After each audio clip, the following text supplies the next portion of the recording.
we marketers are very well aware of the seller story. We know what happens on the side of the seller, isn't it? But what do we know about the buyer story? What happens on the other end? Let's explore it today. See, in B2B market, the B2B buyer carries a risk while choosing a vendor, especially while choosing a new vendor. Let's assume that something goes wrong because a new vendor has been chosen. The individual who have chosen the vendor will carry the huge amount of risk, and it could also lead to his incentives, or even it can knock out his career by 2-3 years backward. So they carry a very good amount of risk while choosing a vendor. That's the reason they want to choose a vendor which is already known to them or which is very familiar in the market. But if you're an organization and you're not an iconic brand whom everyone knows, then if you have to be chosen by a client, you need to give them multiple reasons. And we will see here how. In this scenario where B2B buyer is carrying a risk, his or her objective is to choose the right vendor. But he achieves this through the stages of exploration, decision making, buying, and implementation. Right? In the stage of exploration, they try to understand more about their problem. They try to get more details about the problems, the scenarios, the business cases. They try to get more insights, information, and they will try to understand how this can be taken forward, if it is really essential, if it is mission critical or not. They need to justify their act here in the exploration stage. In decision making stage, they have to come to a conclusion that they have to implement, adopt a technology or product or service, where they have to come to a conclusion, yeah, this is needed to the organization and this is the expected outcome. They need to have a roadmap at this stage. And in the stage of buying, they'll have to choose, finalize a vendor. Where in decision making, they'll also have to shortlist vendors whom they want to consider.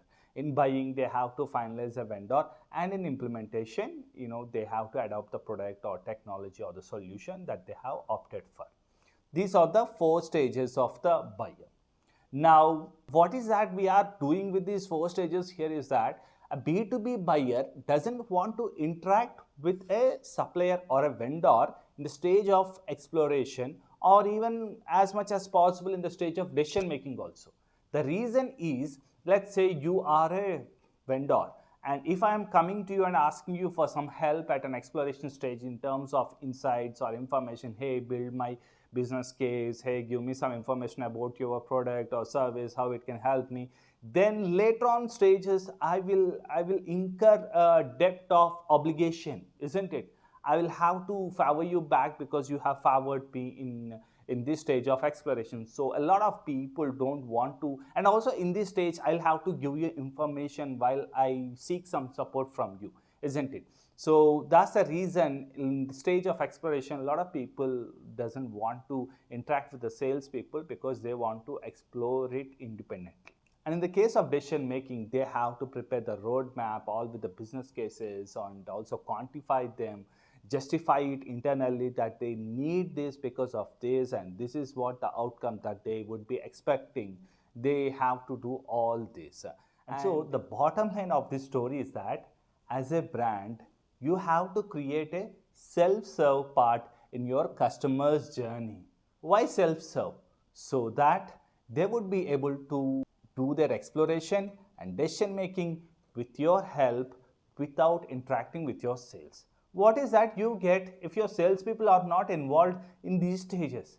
Because they have taken your help, they will understand that you are a thought leader in this category, and you will stand a higher chance of being a finalized vendor.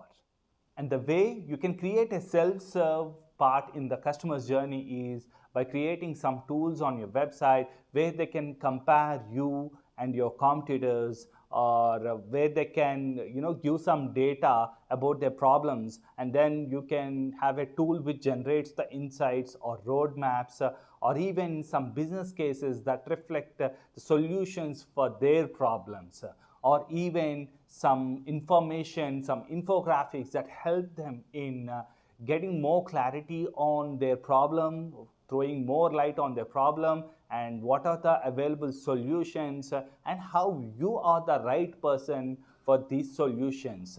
Giving these, empowering the customers with these informations and these self explorations, you will stand as a leader to them, and that will stand as a strong reason for them to shortlist you as one of the top 3 vendors. If you haven't yet created self-serve journey for your prospects or your customers, it's time you think how you can create that now.